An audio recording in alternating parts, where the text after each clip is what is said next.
Well, let's shift focus and talk with Mr. Amit Mahajan. He's the director at Paras Defence and Space Technologies. And I want to begin, Amit, by talking about the second half of the name of your company, Space Technologies, because that's what the latest FDI announcement was on, wherein the 100% FDI was allowed through the automatic route as well.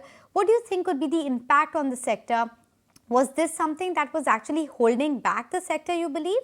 What's your take? Firstly, good afternoon, and thank you for having me on the show. I want to take this joke a little further.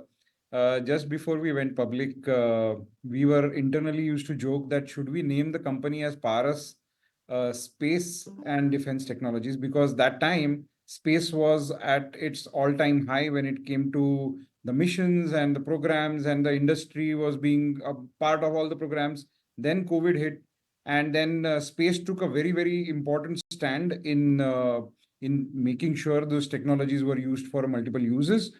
Now, if you ask me, space is again or going to be coming back in a much better situation in terms of the amount of missions that we have, in terms of what we are going to do with our two programs being so successful. The world is looking at the Indian space to be the launch pad of their programs.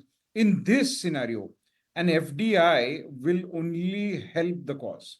It already, the world has started looking at the Indian space programs.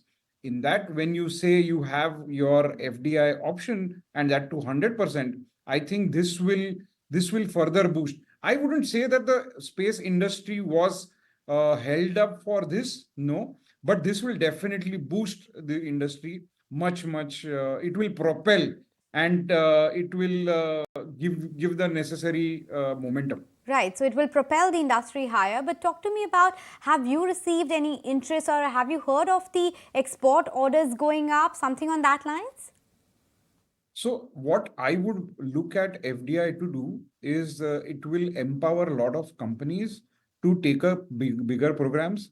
There are other opportunities which also Paras will be looking at in the near future, will be on the satellites and your own payload missions.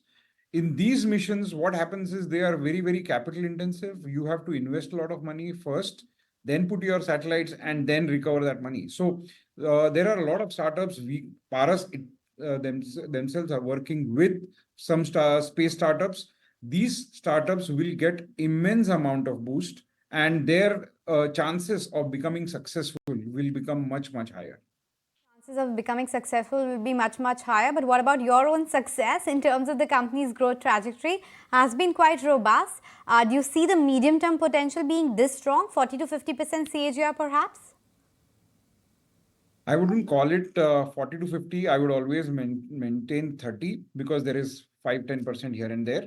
And yes, we will maintain a robust growth at all times. Our opportunity size looks very strong.